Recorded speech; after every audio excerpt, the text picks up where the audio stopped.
देखो बेटा, तो अज आप टॉपिक स्टार्ट करना वा angular momentum of a rigid body during rolling motion. So कल लास्ट लैक्चर दे विच आपां रोलिंग मोशन के बारे स्टडी किया सी और उस तो नाल असी रोलिंग मोशन के दौरान जो बॉडी है उसके डिफरेंट पॉइंट्स की वेलोसिटी किस तरह निकालनी है, एक्सेलरेशन किस तरह फाइंड आउट करनी है, ठीक है। और रोलिंग मोशन विदाउट स्लिपिंग की कंडीशंस की है, तो उन्होंने बारे आप सारी डिस्कशन की सी। और लास्ट दे विच रोलिंग मोशन के दौरान जो बॉडी है उसकी काइनेटिक एनर्जी किस तरह निकालनी है। तो क्योंकि बेटा थानू दसिया सीगा कि रोलिंग मोशन नू आपां किद्दां ट्रीट करना, combination of translational motion and pure rotational motion. तो इस करके जो असी angular momentum of rigid body निकालनी है ड्यूरिंग रोलिंग मोशन, तो angular momentum during rolling motion की आएगी बेटा, angular momentum during translational motion ते angular momentum during rotational motion. हुण देखो बेटा, सो हुण इहदे विच ध्यान की करना तुसीं कि जो angular momentum due to rotational motion है, तो इनू निकालन दे वक्त तुसीं की निकालनी है, एंगुलर मोमेंटम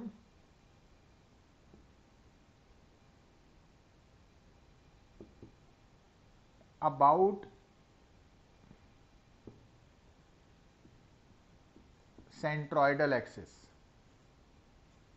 ठीक है। तो ये आई सी ओमेगा आएगी, ते नाल बेटा डायरेक्शन आएगी, है ना, क्योंकि वैक्टर क्वांटिटी है। तो डायरेक्शन किस तरह मैं दसदा थानू, और जो ट्रांसलेशनल एंगुलर मोमेंटम है वो आएगी एंगुलर मोमेंटम ऑफ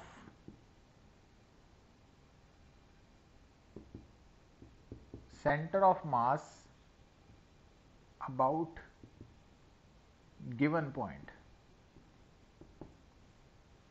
और इसका फार्मूला बनेगा आर क्रॉस। ये आर क्रॉस पता की होएगा, जिहड़ा बॉडी का सेंटर ऑफ मास है उसका पोजीशन वैक्टर, ठीक है, with respect to given point cross तो मोमेंटम ऑफ, तो आ है momentum of centre of mass R cross P, वो वाला फार्मूला। पर इत्थे आर किहड़ा वैक्टर है, सेंटर ऑफ मास का position vector with respect to given point. हुण देखो बेटा, हुण इहनूं आपां एग्जाम्पल दे नाल समझीए ना, कि मान लो सानू कहा जाता, मान लो आ एक्स वाई प्लेन है ना, आ ओरिजन है, और थानू बोलिया जाता कि एक बॉडी है, सपोज आपां रिंग है ना, सर्कुलर रिंग, आपां पूरी हुण ये जिहड़ी सर्कुलर रिंग है उहदा एम मास है ते आर उसका रेडियस है। तो इस सर्कुलर रिंग का असी एंगुलर मोमेंटम निकालनी है अबाउट पॉइंट ओ, और जिस वक्त निकालनी है उस वक्त एंगुलर मोमेंटम निकालन वेले जिहड़ी रिंग है वो है इत्थे, तो आ पोजीशन पे। हुण बेटा, और ये जिहड़ी रिंग है इसका ट्रांसलेशनल मोशन हो रहा इस तरफ अलॉन्ग पॉजिटिव एक्स एक्सिस, और इसकी रोटेशनल मोशन हो रहा ओमेगा इस तरफ। हुण देखो बेटा, सो आ जिहड़ी बॉडी है, रिंग है, ये इस तरह रोल करती हुई अगे जा रही है, और इस वक्त यदि ये पोजीशन है और असी इसकी एंगुलर मोमेंटम निकालनी है अबाउट पॉइंट ओ। हुण देखो बेटा, तो क्योंकि ये बॉडी रोल कर रही है तो यदि एंगुलर मोमेंटम निकालने लिए थानू दसिया कि रोलिंग मोशन के दौरान जो एंगुलर मोमेंटम है वो ट्रांसलेशनल मोशन करके angular momentum plus rotational motion करके, और क्योंकि एंगुलर मोमेंटम वेक्टर है इस करके जो angular momentum due to translational तो angular momentum due to rotational है, इन्हां दा वैक्टर सम लेना। तो इट मीनस दोनों एंगुलर मोमेंटम का डायरैक्शन पता होनी चाहिए। हुण फॉर एग्जाम्पल देखो, ध्यान दियो कि हुण देखो बेटा कि सब तो पहला ये वाल आ जाओ, जो रोटेशन है वो किद्दां कड्ढनी है। जदों भी असी angular momentum due to rolling motion निकालनी है तो वो जी रोटेशन करके एंगुलर मोमेंटम है वो होनी है आई सी ओमेगा। हुण आई सी की वैल्यू की है बेटा, क्योंकि थानू मैं क्या ये रिंग है और आ इसकी सेंट्रॉइडल एक्सिस है, तो इस एक्सिस के अबाउट रिंग की मूवमेंट ऑफ इनर्शिया की हुंदा M R square omega. Direction किस तरफ होएगी वो भी बड़े इंपॉर्टेंट है। तो जदों आप एंगुलर मोमेंटम की डायरेक्शन निकाल रहे हैं और फार्मूला आई ओमेगा यूज कर रहे हैं तो तुहाडा सारा ध्यान पता कि अबाउट होना चाहिए ओमेगा वाल। तो जिदा ओमेगा घूम रहा ना एक क्लॉकवाइज है ओमेगा, तो तुसी अपने राइट हैंड की फिंगर्स नू भी उसी तरह कर्ल कर लेना जिस तरह ओमेगा चल रहा है ना। तो जदों तुसी राइट हैंड की फिंगर्स नू बेटा कर्ल किया, जदों तुसी अपने राइट हैंड की फिंगर्स नू कर्ल किया तो उदा ही कर्ल करना जिदा ओमेगा की डायरैक्शन है ना, सेंस ऑफ रोटेशन है। तो जिहड़ा तुहाडा थंब है राइट हैंड का वो अंदर नू है इनवर्ड। सो इसका मतलब आ एक्स है और आ वाई है, तो आ एक्सिस बाहर नू जैड एक्सिस है पॉजिटिव जैड, तो अंदर नू नैगेटिव जैड एक्सिस है। सो इसका मतलब इत्थे जो आई सी ओमेगा दे करके एंगुलर मोमेंटम है उसकी डायरैक्शन नैगेटिव जैड की तरफ है ना। नैगेटिव जैड का मतलब माइनस के कैप, माइनस के कैप, वो डायरेक्शन भी लिख ली।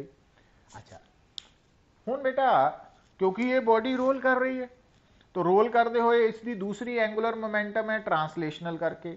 हुण तुहानू याद होएगा ट्रांसलेशनल करके एक तो फार्मूला है आर क्रॉस पी, तो इनू आप फरदर होर फार्मूला च भी लिखते हैं। तुहानू याद होएगा जदों आप किसी भी पॉइंट की एंगुलर मोमेंटम निकालते हैं तो उस पार्टिकल की angular momentum about given point किद्दां निकलती है, जो उहदी लीनियर मोमेंटम है उहदे मैगनीट्यूड नू परपेंडिकुलर डिस्टेंस के नाल मल्टीप्लाई कर देना। हुण ध्यान दिओ बेटा, हुण इत्थे जदों आपां कहने हैं ना कि असी एंगुलर मोमेंटम निकालनी है ड्यू टू ट्रांसलेशनल मोशन, तो असी बॉडी की नहीं निकालनी, असी उहदे सेंटर ऑफ मास पार्टिकल की निकालनी।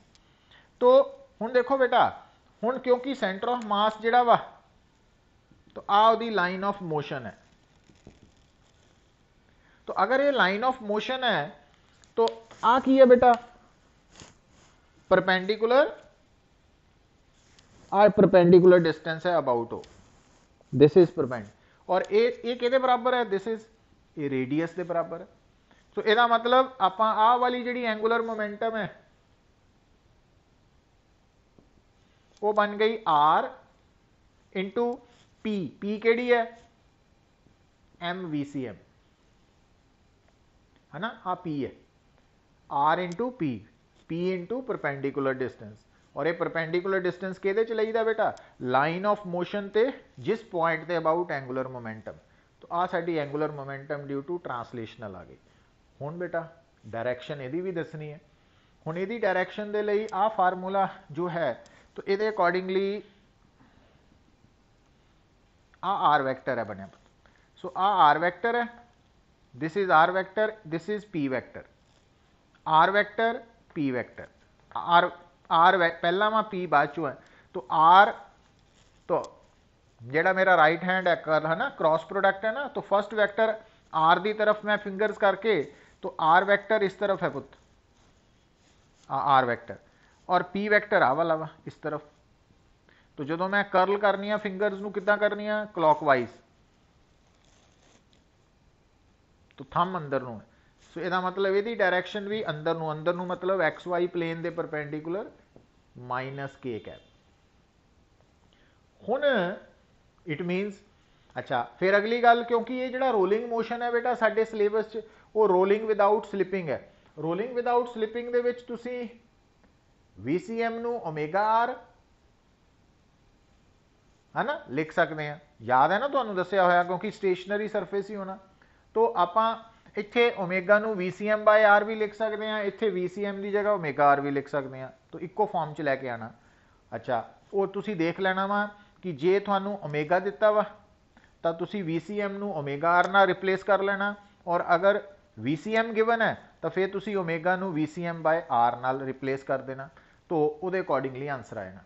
हुण क्योंकि ये दोनों वैक्टर्स की डायरैक्शन सेम है, इसका मतलब जो रोलिंग की एंगूलर मोमेंटम है उसका मैगनीट्यूड की होएगा, इन्हां दोनों मैगनीट्यूड्स का सम आ जाएगा। क्योंकि जो आप दो वैक्टर्स नूं सेम डायरैक्शन वाले वैक्टर्स नूं ऐड करते हैं तो रिजल्टेंट वैक्टर का मैगनीट्यूड की होएगा, दोनों वैक्टर्स के मैगनीट्यूड का सम, तो डायरैक्शन सेम ही होएगी। इसका मतलब जी रोलिंग एंगूलर मोमेंटम है उसकी डायरैक्शन भी माइनस के कैप है, मीनस नैगेटिव Z एक्सिस। तो इस तरीके नाल असीं इहनूं सॉल्व करना। अच्छा हुण बेटा अगर देखो ना, अगर मान लो उन्हें क्या होंदा है कि ये बॉडी जी रोल कर रही है वो इस तरह रोल कर रही है ना, तो VCM इधर नूं है तो इदां, तो उहदे नाल की होना सीगा कि जिहड़ी रोटेशनल एंगूलर मोमेंटम है तो उहदा बाहर नूं मीनस वो प्लस बन जानी सी, तो जो प्लस बननी सी और आ तो माइनस ही रहनी है ना इसे अकॉर्डिंगली। तो उस केस दे विच जिहड़ा आ वाला रोलिंग आना सीगा, इहदा मैगनीट्यूड की आना सी, दोनों के मैगनीट्यूड का डिफरेंस।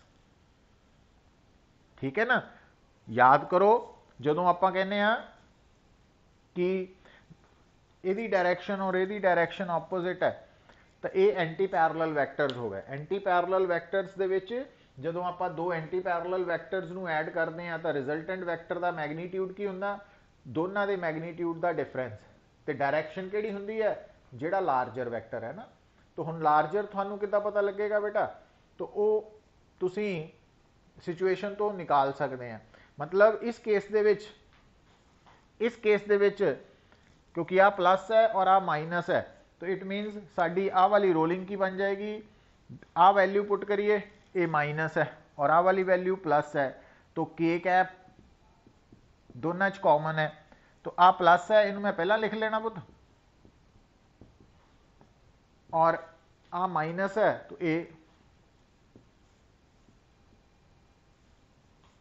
हुण इहदे विच VCM की वैल्यू भी पुट कर सकते हैं ना आप, तो उहदे अकॉर्डिंगली आंसर आ जाएगा।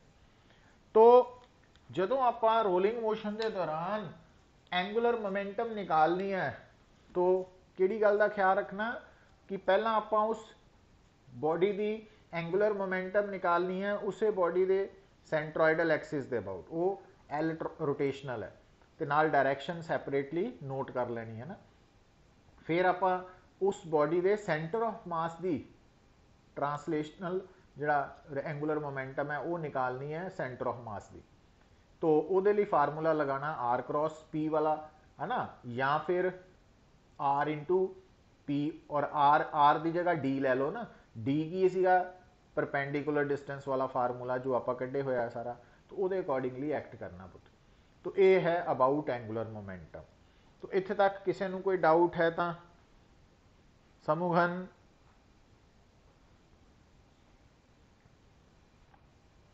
चिराग, लक्ष्य, साहिल,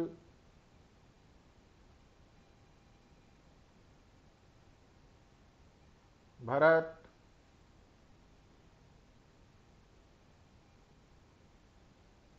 अंकुश, नारायण,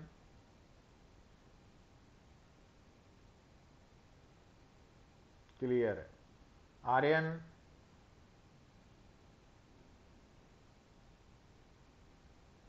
यथार्थ,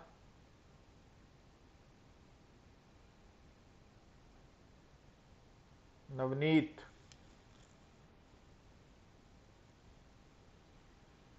तो देखो बेटा,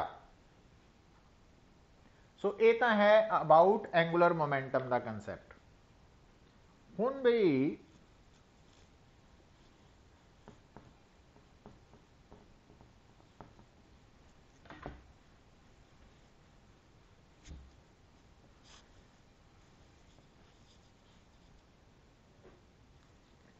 तो लास्ट आर्टिकल है rolling without slipping on a rough inclined plane.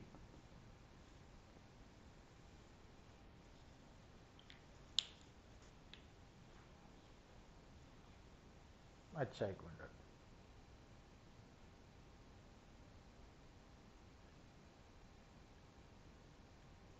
हुण क्लियर है बेटा? हाँ, सो देखो हुण एक गल नूं समझो बेटा, हुण जिद्दां मान लो आ एक प्लेन है, तो जो मैं ये प्लेन नूं इस तरह रखिया वा, ये है होरीजोंटल प्लेन, पर जो मैं एक साइड इदा करती, ये बन गया इनकलाइंड प्लेन। ये इनकलाइंड प्लेन है ना।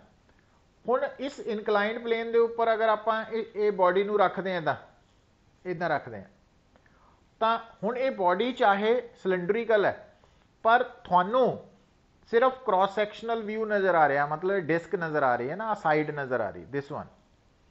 हुण इस केस दे विच बेटा जो मैं डायग्राम ड्रॉ करन लगा वा, तो आ मैं ड्रॉ करती है इनकलाइंड सरफेस है, आ इसका एंगल ऑफ इंक्लिनेशन है। हुण इस इनकलाइंड सरफेस के उपर बेटा देखो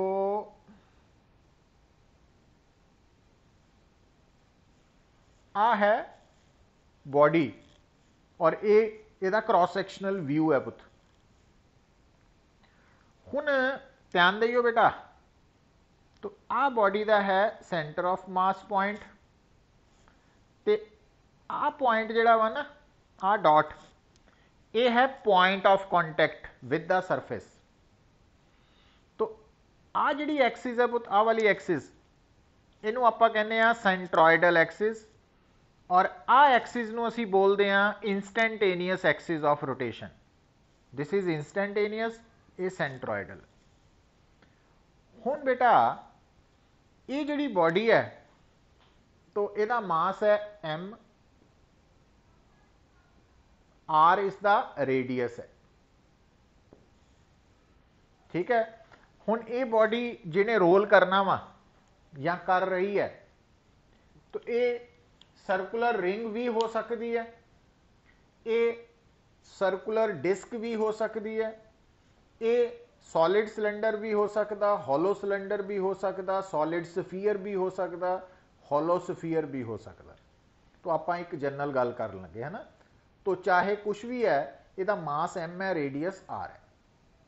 हुण अगर थानू कोई पूछे कि इस बॉडी के उपर किहड़ी किहड़ी फोर्स लग रही है, तो देखो पहली फोर्स तो बेटा लगनी है इस बॉडी का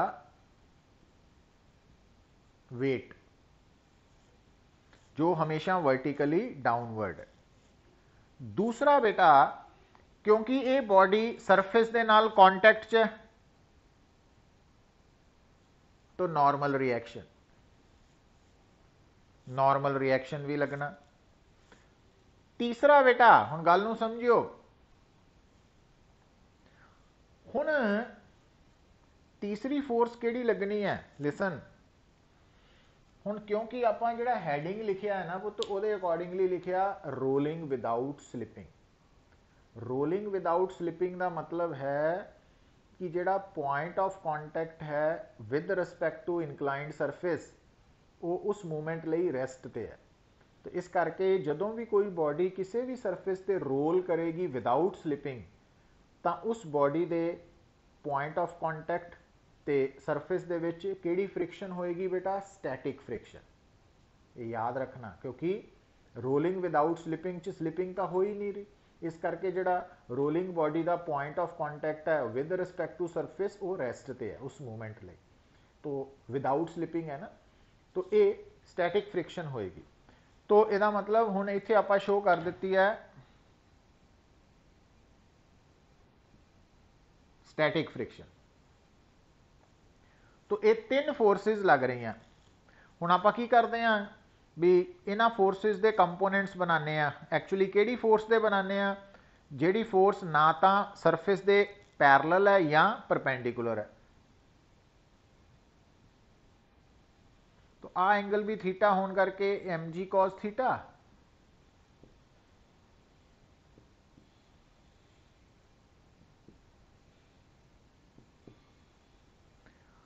हुण बेटा एक गल नूं सुनो,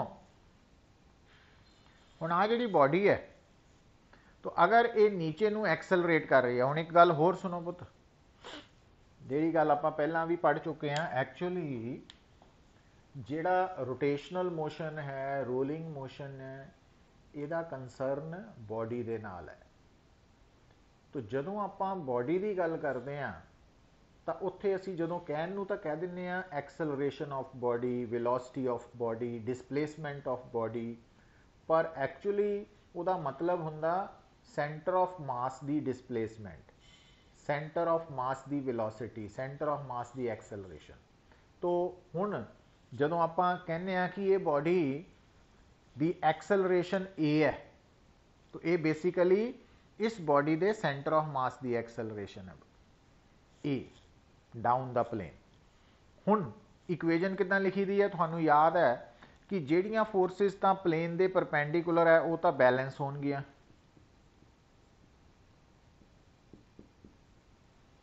और जिहड़ियां फोर्सिस पैरलल टू है ना अलॉन्ग द प्लेन है, उत्थों नैट फोर्स आएगी, और एक नैट फोर्स आएगी बॉडी का मास ते बॉडी की एक्सलरेशन, मतलब सेंटर ऑफ मास की एक्सलरेशन। तो जो आप बॉडी के मास नूं बॉडी की सेंटर ऑफ मास की एक्सलरेशन नाल मल्टीप्लाई किया, एक नैट फोर्स आ गई, और दूसरी साइड ते नैट फोर्स आएगी जिहड़ियां फोर्सिस सरफेस दे अलॉन्ग है, और उहदे च की करीदा, जिहड़ी फोर्स एक्सलरेशन वाला है वो पॉजिटिव, जिहड़ी ऑपोजिट है वो नैगेटिव। तो वो कंसैप्ट तो नाल नाल चलना ही है ना। तो आ दो इक्वेजन्स बन गई बेटा साडियां। अच्छा, हुण क्योंकि ये रोटेशन भी आ रही है ना रोलिंग मोशन च, हुण देखो एक्चुअली जदों आपां इस बॉडी नूं इनकलाइंड प्लेन दे उपर रख के छड्डिया, ठीक है, तां हुण वो बॉडी जदों रोल करना शुरू की, तो इहदा मतलब उस बॉडी दे विच शुरू च तां रेस्ट ते सी, तां उस बॉडी नूं जदों रोल करना उन्हें शुरू किया, तो यदा मतलब ट्रांसलेशनल मोशन तो पैदा होया फोर्स तो, पर रोटेशनल मोशन किने पैदा करना? रेस्ट ते पई बॉडी नूं रोटेट किने करवाना? टॉर्क ने। टॉर्क ने। टॉर्क कौन पैदा कर दी है बेटा? फोर्सिस या फोर्स या फोर्सिस। हुण इत्थे कुल बॉडी ते कितनियां फोर्सिस लग रही? 3। नॉर्मल रिएक्शन, वेट, एफएस, ये 3 फोर्सिस लग रही हैं। हुण इहदा मतलब इस बॉडी के उपर जिहड़ी टॉर्क लगेगी वो एक नहीं है, 3 टॉर्क्स है। एक नॉर्मल रिएक्शन करके, एक वेट करके, एक स्टैटिक फ्रिक्शन करके। हुण जिहड़ी स्टैटिक फ्रिक्शन है, नॉर्मल रिएक्शन, वेट है, हुण आपां टॉर्क अबाउट किहदे कड्ढनी है बेटा? तो टॉर्क कड्ढनी है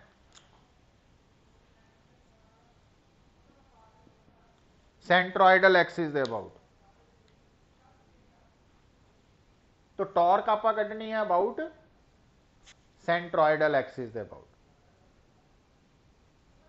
ठीक है।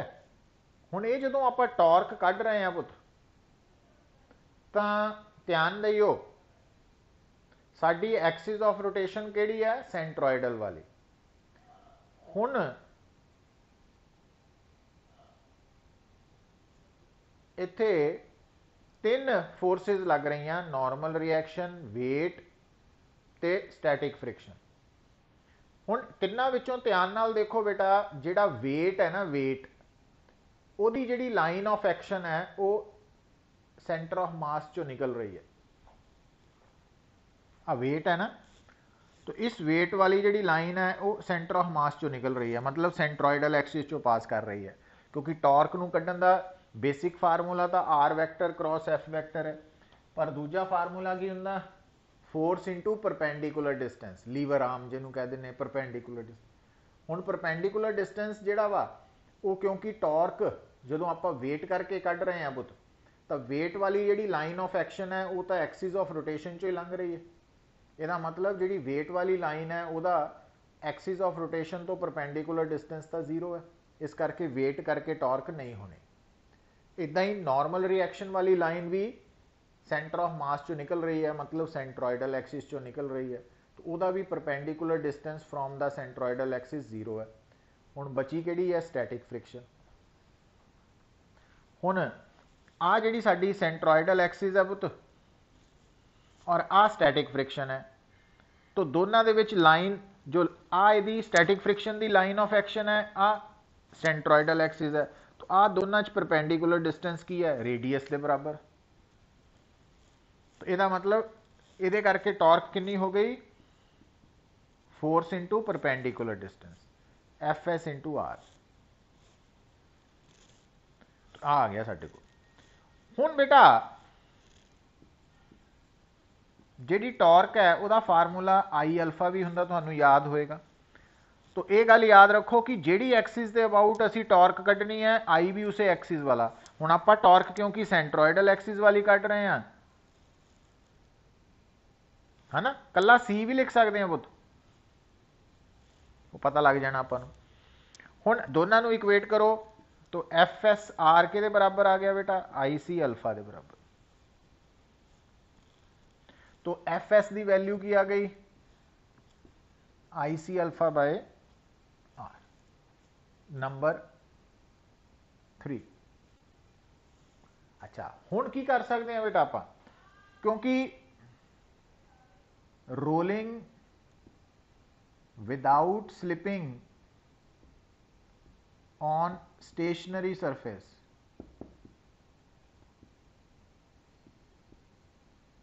आप क्या सी याद है ना, ओमेगा आर हुंदा, तो जे VCM ओमेगा आर हुंदा तो ACM की सीगा होया पुत, है ना, याद है, ओमेगा की जगह अल्फा आ गया सी आर। तो रोलिंग विदाउट स्लिपिंग की कल कंडीशन की सी AC is equal to alpha R. तो हुण इत्थे ACM लिखिया, तो इत्थे भी ACM लिख लो, वो सिंबल ही है ना, जिदा भी लिखिया सिमिलर। तो अल्फा की वैल्यू की आ गई बेटा, ACM बाय आर। तो आ अल्फा इत्थे पुट कर देने, तो FS हो गया IC अल्फा की जगह ते ACM by R square, number 4। हुण इस FS नूं इहदे च पुट कर देने, तो MACM की आ गया पुत, MG sine theta minus IC ACM by R square. हुण ACM कॉमन काढ़ लीए, तो MG साइन थीटा, सॉरी एक स्टैप होर कर लीए, इनू इधर ही ले आने आपां ना, तो ACM मैं कॉमन ही काढ़ लेना, तो M plus IC by R square is equal to MG sine theta. तो एक स्टेप होर, M भी कॉमन काढ़ लो, 1 plus IC over M R square, MG sine theta, MM कटेगा पुत। तो यदा मतलब ACM के बराबर आ गया, G sine theta over 1 plus IC by M R square. हुण ये गल बड़ी इंपॉर्टेंट है, इंपॉर्टेंट ये है पुत्र,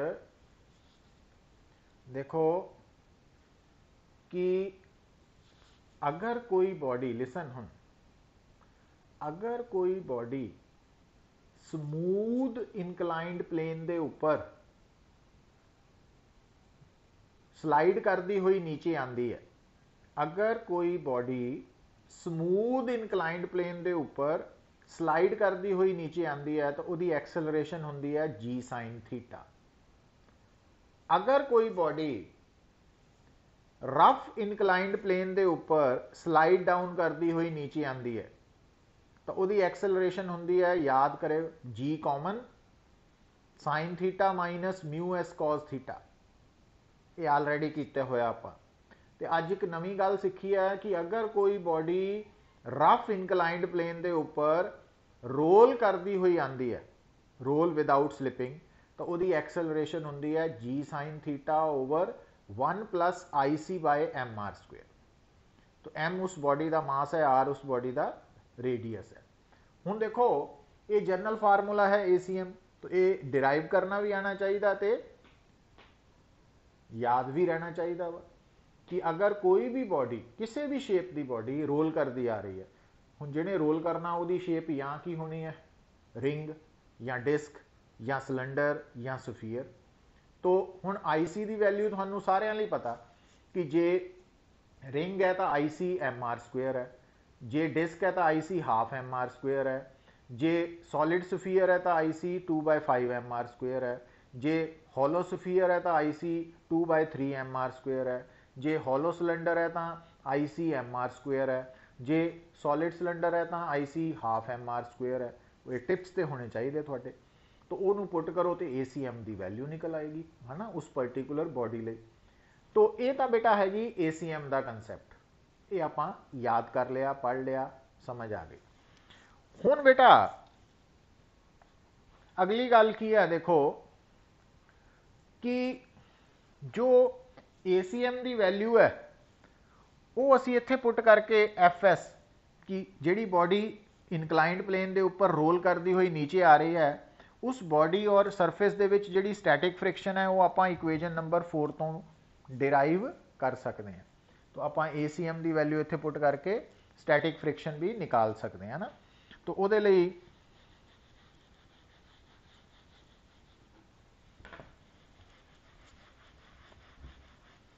देखो, तो अगर मैं ACM की वैल्यू इत्थे पुट करदा बेटा तो FS की वैल्यू आ जाएगी IC बाय आर स्क्वेयर, और ACM की वैल्यू की है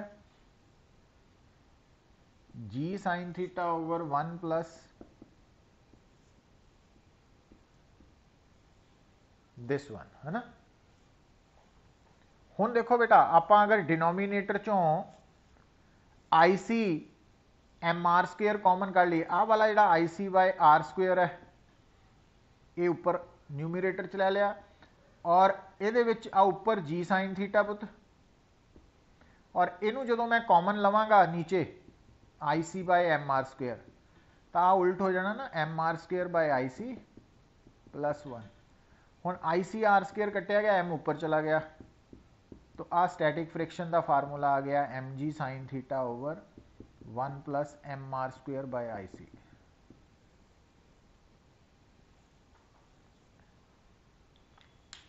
तो रफ इनकलाइंड प्लेन के उपर जदों भी बॉडी रोल करती हुई नीचे आएगी विदाउट स्लिपिंग, तो उहदी बॉडी और सरफेस जिहड़ी स्टैटिक फ्रिक्शन है वो आपां इस फार्मूले तो निकाल सकते हैं, है ना। इनू आपां नंबर 5 कर दिंने आ, इनू नंबर 6 करता। अच्छा हुण बेटा देखो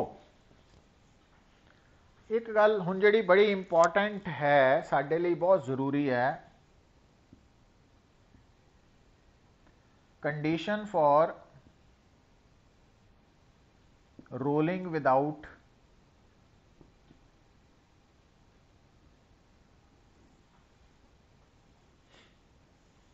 अगर तुसी चाहते आ कि कोई भी बॉडी रफ इनकलाइंड प्लेन के उपर रोल विदाउट स्लिपिंग करती हुई नीचे आए, रोल दे नाल स्लिप भी ना करे, है ना, विदाउट स्लिपिंग आए, तो उहदे लई किहड़ी गल का ख्याल रखना पैना बेटा, तो गल नूं समझो। हुण अगर तुहानूं कोई कहे कि आ जिहड़ी बॉडी है और आ जिहड़ा सरफेस है इहदे विच लिमिटिंग फ्रिक्शन निकालो, तो तुहानूं पता लिमिटिंग फ्रिक्शन निकालन दे लई हमेशा μSN फार्मूला लगना।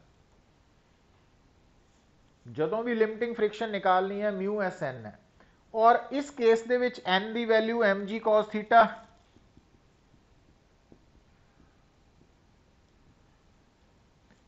ਔਰ ਤੁਹਾਨੂੰ ਯਾਦ ਹੋਣਾ ਰੱਖਣਾ ਪੈਣਾ ਜਾਂ ਚਾਹੀਦਾ ਵਾ, ਇੰਪੋਰਟੈਂਟ ਹੈ ਕਿ ਸਟੈਟਿਕ ਫ੍ਰਿਕਸ਼ਨ ਦੀ ਵੈਲਿਊ ਕਦੀ ਵੀ एफ एल तो ज़्यादा नहीं हो सकती, या घट होएगी या बराबर, क्योंकि लिमिटिंग फ्रिक्शन की है स्टैटिक का मैक्सिमम है। सो एफ एस एफ एल तो हमेशा घट है ना, या एफ एल की वैल्यू एफ एस तो उल्टा भी लिख सकते हैं। हुण एफ एल की वैल्यू बेटा साडे कोल है mu S M G cos theta, तो एफ एस की वैल्यू है M G sine theta over 1 plus M R square by I C. हुण आ एम जी तो कट्टे गए, हुण कॉस थीटा जो इधर जाएगा साइन ओवर कॉस टैन बन गया, तो म्यू एस की वैल्यू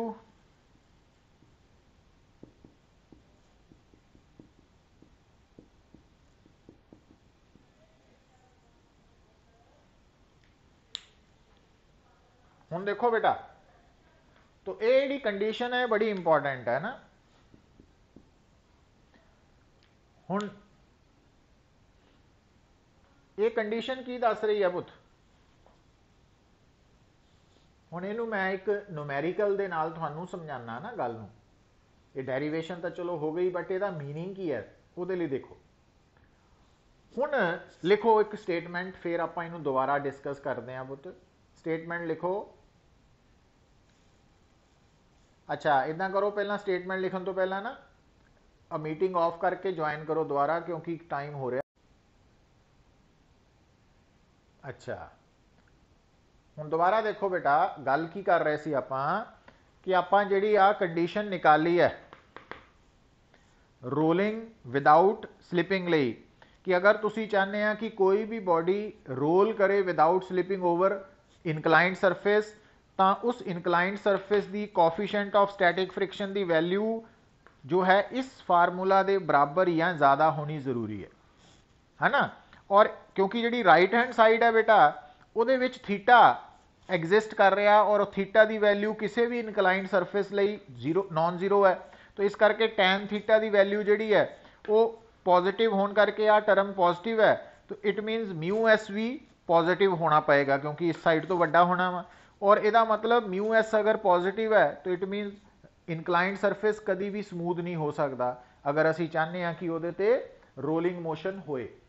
तो अगर थोड़ा स्मूथ इनकलाइंड सरफेस है तो वो रोलिंग मोशन नहीं होएगा, और रोलिंग मोशन नहीं होएगा तो हर शेप वाली बॉडी की सिर्फ स्लाइडिंग मोशन होएगा, और स्लाइडिंग मोशन स्मूथ इनकलाइंड सरफेस से हर बॉडी की एक्सेलरेशन की होंगी है जी साइन थीटा। तो यदा मतलब अगर सानू कोई बोले कि आ एक इनकलाइंड सरफेस है ना, स्मूथ इनकलाइंड सरफेस है, और वो उपर आप रिंग डिस्क स्फीयर रखते हैं और तिन्हों अलाउ किया नीचे जाने लई। हुण इत्थे तुहानूं समझ आई नहीं चाहिए, क्योंकि ये स्मूथ इनकलाइंड सरफेस है, तो तिन्हों की एक्सेलरेशन क्योंकि सेम है, तो तीनों सेम टाइम बाद नीचे पहुंचेंगे। क्यों? क्योंकि ए तिन्हों लई सेम है। पर जे वो कहता कि ये रफ इनकलाइंड सरफेस है, तो रफ इनकलाइंड सरफेस होने करके बेटा देखो, तो रिंग दे लई आई सी एम आर स्क्वेयर होने करके ए सी एम की हो जाना रिंग लई जी साइन थीटा बाय 2 है ना, 1 plus I C bye M are, ring लई आई सी एम आर स्क्वेयर है 1 प्लस 1 2। और डिस्क दे लई बेटा आई सी की हो जाना half M R square, half M R square कटिया गया 3 बाय 2, 2 ऊपर चला गया, तो ए सी हो जाना पुत्र जी साइन थीटा 2 बाय 3। और स्फीयर दे लई आई सी है 2 बाय 5 एम आर स्क्वेयर कटिया गया 2 बाय 5, तो 7 बाय 5, 5 ऊपर चल जाना, तो ए सी आया ना 5 बाय 7। हुण बेटा आ वाली वैल्यू जी है, आ वाली वैल्यू वो है 0.5 जी साइन थीटा, और आ वाली वैल्यू है 0.66 या 67 जी साइन थीटा, और आ वाली वैल्यू है 0.4 जी साइन थीटा, है ना। 0.4 के करीब आएगा नहीं, उस तो भी घट। ये बन जाना सॉरी 0.7 उल्टा दे करीब है ना। तो हुण तुसी नोट की कर रहे हैं बेटा, क्योंकि यदि एक्सलरेशन सब तो ज़्यादा वै सफीयर की इन्हां तिन्नां विचों, तो ये ज़्यादा होने करके फी घट लेगा, मतलब सफीयर मिनीमम टाइम तो बाद नीचे पहुंचेगा। तो कहने का मतलब ये हुण गल नूं फर्क समझो कि अगर वो तुहानूं कहंदा सर्कुलर रिंग डिस्क ते सफीयर स्मूथ इनकलाइंड प्लेन ते है, तो दसो कौन पहला पहुंचेगा? तीनों बराबर टाइम बाद पहुंचेंगे, क्योंकि तिन्ना की एक्सलरेशन सेम होनी है, क्योंकि स्मूथ इनकलाइंड प्लेन ते रोलिंग होना नहीं, स्लाइडिंग च तिन्ना की एक्सलरेशन सेम है जी साइन थीटा। पर जो स्मूथ वर्ड हटा के रफ वर्ड इंट्रोड्यूस कर दिंदा कि रफ इनकलाइंड प्लेन ते, तो फिर बेटा तिन्ना की एक्सलरेशन, क्योंकि तिन्ना का मोशन रोलिंग हो गया, तो तिन्ना की एक्सलरेशन अलग अलग हो गई, और सफीयर की सब तो ज़्यादा होने करके एक्सलरेशन टाइम घट लगेगा। तो इस तरीके दे नाल तुसी ये कंसैप्ट नूं यूज़ करना वा, मतलब देखो एक पॉइंट तो ही फर्क पै जांदा, तो वह कंसैप्ट नूं तुसी ये समझना वा भी डिफरेंस की है। तो ये सी बेटा regarding rolling without slipping on a rough incline plane. तो अपने आप च आर्टिकल भी इंपॉर्टेंट है और ये रिजल्ट्स भी इंपॉर्टेंट है। हुण अगर मान लो थानू कहे कि एक बॉडी इनकलाइंड प्लेन ते रोल करती हुई नीचे आ रही है स्टार्टिंग फ्रॉम रेस्ट, तो नीचे पहुंचन ते ओदी स्पीड कड्डो, है ना। तो स्पीड कितना कड्डनी है पुत? हुण देखो, तो फिर फार्मूला जिदा इत्थे एस इज इक्वल टू लाया, उत्थे वी ला देना, वी, तो वी की वैल्यू क्या आ जानी, या v square minus u square is equal to 2s, तो वो अकॉर्डिंगली वी आ जाना √2s। तो ये फार्मूला लास्ट दे विच ऐड हो जाने हैं। अच्छा, हुण बेटा एक गल होर नोट करो,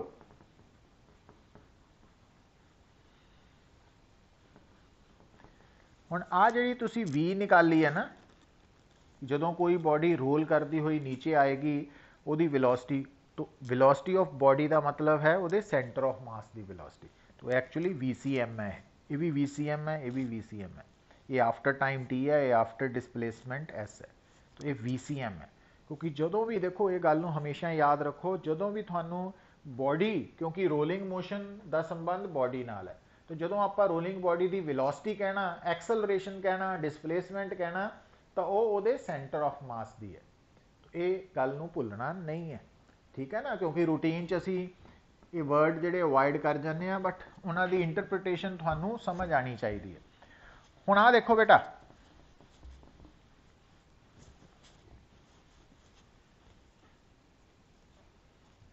हुण एक गल होर बड़ी इंपॉर्टेंट है,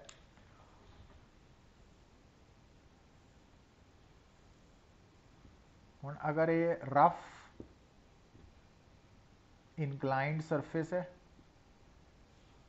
आ इसका एंगल ऑफ इंक्लिनेशन है,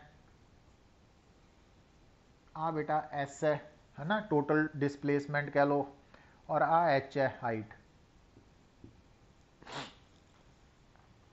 हुण अगर थानू वो कहे कि एक बॉडी इस रफ इनक्लाइंड सरफेस के ऊपर रोलिंग विदाउट स्लाइडिंग करके नीचे आ रही है ना, विदाउट स्लिपिंग या स्लाइडिंग, तो रोल करती हुई नीचे आ रही है विदाउट स्लिपिंग, है ना। हुण देखो बेटा, नो डाउट, लिसन, हुण गल नूं समझियो, ध्यान दियो कि जो बेटा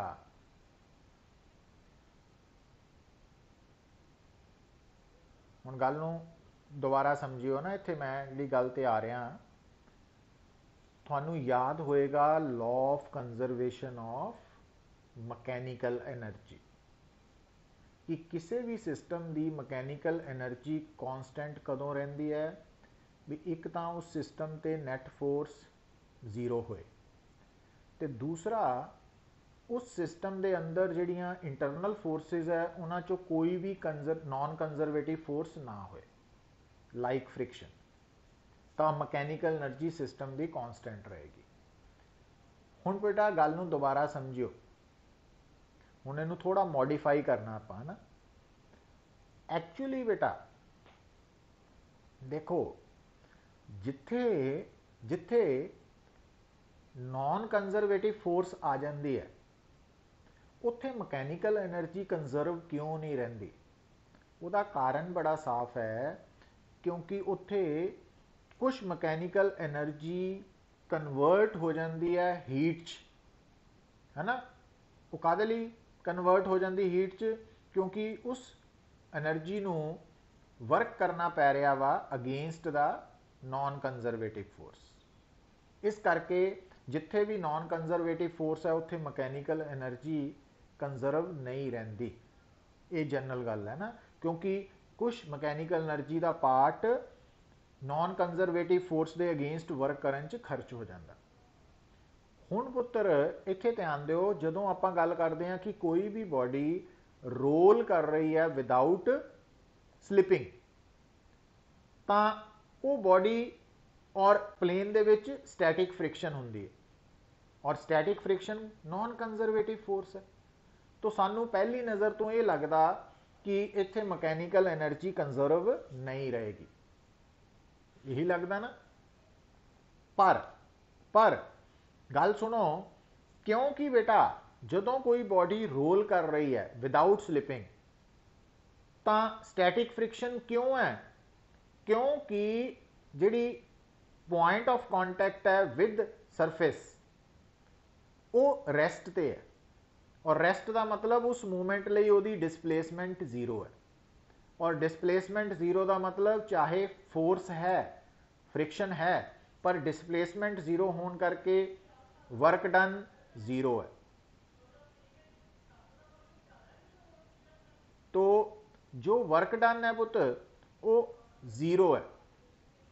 हुण कहण दा मतलब की है पुत्र, एक गल नूं समझो कि चाहे जदों कोई बॉडी रोल कर रही है without slipping over the surface, है ना, तो अगर कोई बॉडी रोल कर रही है without slipping over the surface, तो चाहे स्टैटिक फ्रिक्शन एग्जिस्ट कर रही है, बट स्टैटिक फ्रिक्शन का वर्क डन जीरो होने करके कोई भी मकैनिकल एनर्जी वेस्ट नहीं होंगी, क्योंकि work done by static friction zero है।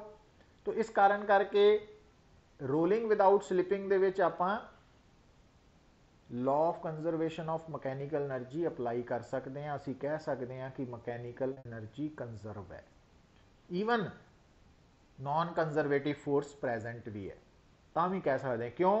क्योंकि रोलिंग विदाउट स्लिपिंग च work done by non conservative force zero है। तो ये पॉइंट याद रखना लिखना बड़ा जरूरी है थोड़े लिए। सो हुण इहदा मतलब हो गया बेटा कि अगर मैनू कोई कहे कि आ एक बॉडी है, हुण गल नूं ध्यान नाल सुनियो, आ एक बॉडी है, मान लो मैं एक एग्जाम्पल ही ले लेना भी ये स्फीयर है, मास एम है, रेडियस आर है, इनिशियली रैसट ते है, जदों इहनूं छड्डिया ये रोल विदाउट स्लिपिंग करता होया नीचे आ रहा। हुण वो तुहानूं पुछ सकदा कि जदों ये नीचे पहुंचेगा, एक तां इहदी वेलोसिटी कड्डो, वेलोसिटी मतलब VCM, दूजा इहदी एंगुलर वेलोसिटी कड्डो, है ना, ये वैल्यूज़ कड्ढीए कि ये बॉडी जदों रोल करती हुई नीचे आई तां इहदी दसो नीचे पहुंचण ते वेलोसिटी कितनी होएगी ते एंगुलर वेलोसिटी। हुण वेलोसिटी कितनी होएगी दा मतलब की है? सेंटर ऑफ मास की वेलोसिटी। हुण बेटा ये VCM की वैल्यू एक तो तुसी वो फार्मूले तो कढ़ सकते हैं ACM वाले तो, है ना, पर दूजा तुसी इत्थे law of conservation of mechanical energy के अकॉर्डिंगली इत्थे सिर्फ पोटेंशियल एनर्जी है, क्योंकि ये रुकिया होया वा और इसकी हाइट है H, तो MGH, इत्थे मैकेनिकल एनर्जी MGH है, और जदों इत्थे पहुंचेगा तो वही सिर्फ काइनेटिक एनर्जी होएगी हाफ आई ओमेगा स्क्वेयर। पर हुण गल नूं सुनियो, इत्थे कन्फ्यूजन हो जानी तुहाडे सामने ना। हुण इत्थे आई किहड़ा लैना पुत्त, क्योंकि ये बॉडी रोल करती आ रही है, तो इत्थे आई दा जदों आपां हाफ आई ओमेगा स्क्वेयर लिखिया ना, तो इत्थे आई दा मतलब है इंस्टैंटेनियस एक्सिस, ध्यान रखना। तो इंस्टैंटेनियस एक्सिस है, जबकि ये स्फीयर है, तो इहदी IC की वैल्यू तो 2/5 mr² हुंदी है, बट रोलिंग दे विच आई की वैल्यू इंस्टैंटेनियस IC + mr² हुंदी है ना, पैरेलल एक्सिस थ्योरम तो ये 7/5 mr² है। तो आई की वैल्यू इत्थे 7/5 mr² लगाई, ओमेगा निकल आया, तो 10/7 GH तो आर स्केयर भी आ गया, तो ओमेगा स्केयर है ना, तो इतों ओमेगा आ गया थोड़ा। तो जे VCM कढ़ना वा, तो क्योंकि ये रोलिंग ओवर स्टेशनरी सरफेस है, तो VCM ओमेगा आ रहा है। तो ओमेगा की वैल्यू है √10/7 GH, और अंदर आर स्केयर है तो इंटू आर, तो आर स्केयर कट्टे जाने ना, क्योंकि ये अंडर रूट च है। तो थोड़ा आंसर